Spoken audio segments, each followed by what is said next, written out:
family, and she writes, "It is a privilege to contribute to the celebration of Kathy's life today.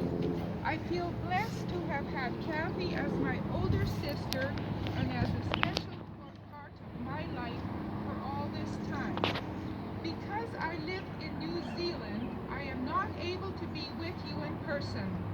My husband Chris and our entire New Zealand family join me in extending our condolences to Carl, Chris, and their families." Kathy was born on July 25, 1939 in Neuendorf, Ukraine, which was then part of the Soviet Union. She was the second daughter of Franz and Anna Harder, who affectionately called her Tina. Her older sister Anne and her brother Frank were also born in Neuendorf. For her first 6 years, Kathy's life was greatly affected by the along with the other children in the village. Kathy and her older sister Anne were placed in a state-run nursery because their mom was compelled to work on the collective farm. There was a lot of hardship, political unrest, and threats of war that the family had to endure. Realizing the dangers of being ethnic Germans in war-torn Ukraine, the family was forced to flee and joined other refugees trekking westward. Kathy's younger brother, Bernard, was born underway in January 1945. As they continued on their trek, they arrived in Czechoslovakia, where Kathy's father, who was already in ill health, passed away in March 1945. Just keep talking. The war was still raging. They had to be on the move again. There were harrowing experiences all around, but Mother could see God's leading and hand of protection over them.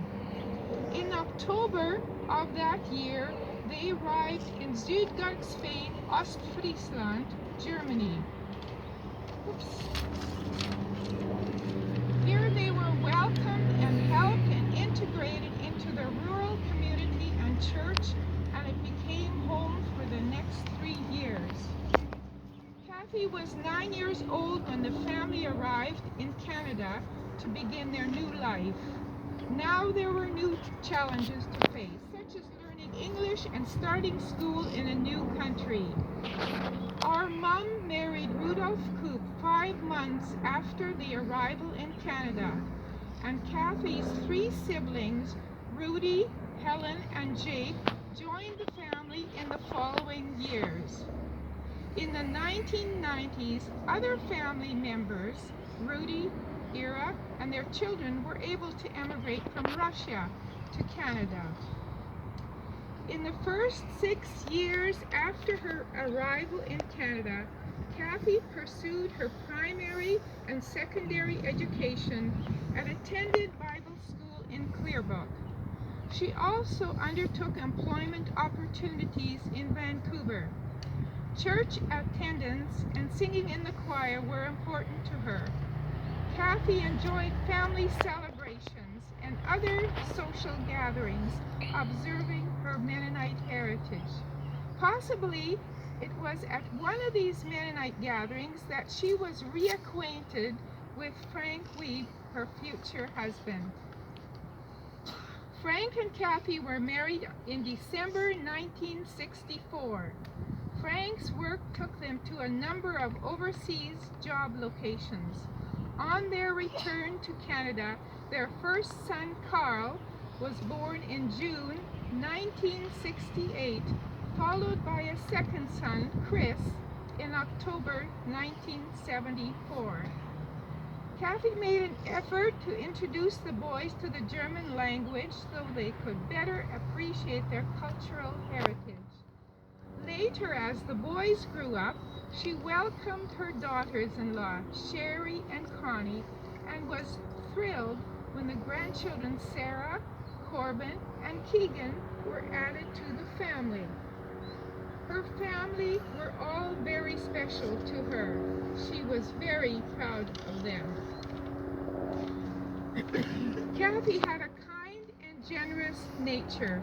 I remember how she took time out from what she was doing to return home to Abbotsford to look after her 3 younger siblings. This was at a time when her mom needed some rest to recuperate and regain her health. Kathy was willing to step in and did her best to care for us, even if it meant putting her plans on hold. A few years later, I remember Kathy staying up very late to help me finish a sewing project I needed to complete for school. Other incidents came to my mind, and I cherish her acts of kindness towards me. Kathy was creative and enjoyed writing and used whatever paper she could find on hand. Even the backs of the envelope would be well utilized for her writings. She was also talented in drawing and putting her impressions onto canvas. Kathy's faith was a big part of who Kathy was. She had a personal understanding of the gospel message and made a public declaration confirming this when she was baptized while attending South Abbotsford Church. Kathy loved the Lord, and I could see her keen interest as I shared about the mission work that I was involved in. When our mom was still alive, Kathy would take time to telephone her regularly and pray with her. In April 2019, Kathy had a fall in her home and was taken to the hospital.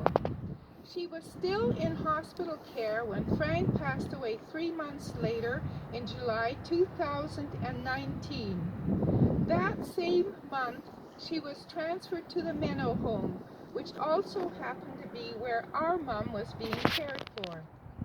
Over the next 4 months until Mom's passing, they were able to be in the same facility, although on different floors.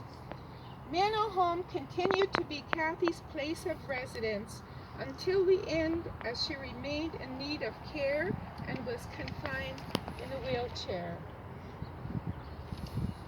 On March 31, 2023, Kathy was admitted to MSA Hospital, where she passed away into her heavenly home the following morning on April 1. Both Chris and Carl were at her side. As a quote says, "A song is ended, but the melody lingers on." Kathy's life on this earth has come to an end, yet her memory remains with us. We think of her with fondness and are thankful for the memories.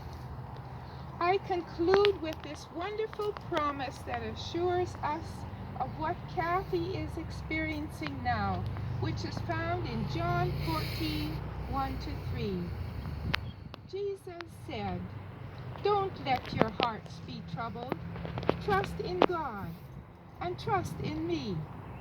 There are many rooms in my Father's house. I would not tell you this if it were not true. I am going there to prepare a place for you. After I go and prepare a place for you, I will come back and take you to be with me so that you may be where I am."